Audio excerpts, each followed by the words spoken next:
Vote গণনার পর রাজনৈতিক সমীকরণ যখন ক্রমশ স্পষ্ট হচ্ছে, তখনই যাদবপুরে সংবাদ মাধ্যমের মুখোমুখি হলেন আইএসএফ এর প্রার্থী নওশাদ সিদ্দিকী। নির্বাচনের ফলাফল এবং পরবর্তী রণকৌশল নিয়ে সাংবাদিকদের একগুচ্ছ প্রশ্নের উত্তর দেন তিনি। কি বলেছেন তিনি শুনবো।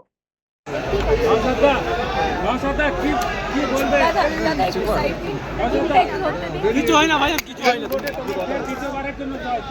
আমি তো অনেক আগেই বলেছিলাম, ভাঙড়ের মানুষ দৃষ্টান্ত তৈরি করবে, কোনো নটোরিয়াস ক্রিমিনালকে তারা জিতে পাঠাবে না।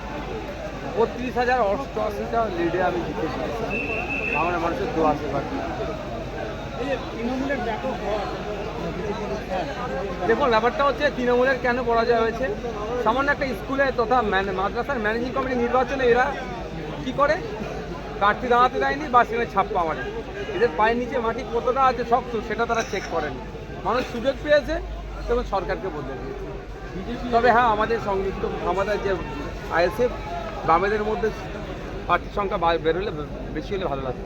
ডবল ডিজিটের কথা বলেছিলেন না, আমরা সেই জায়গায় পৌঁছাতে পারিনি, মানে আশা নিয়ে লড়াইয়ে নেমেছিলাম। মানুষ যতটা চেয়েছিলাম সেই অর্থটা গ্রহণ করে। জয়ের পর ভাঙড়ের বিস্তীর্ণ এলাকা জুড়ে তৃণমূল কর্মীদের বাড়িঘর ভাঙচুর লুটপাট হচ্ছে, কি বলবেন? আমার কাছে এখনো পর্যন্ত ফোন নাই। যদি এরকম ঘটনা ঘটে থাকে আইএসএফ আমি এখনই ভাঙড়ে যাচ্ছি। কোনো ধরনের এই ধরনের অরাজকতা করতে দেবো না। দলীয় কর্মীদেরকে নির্দেশ দেবেন?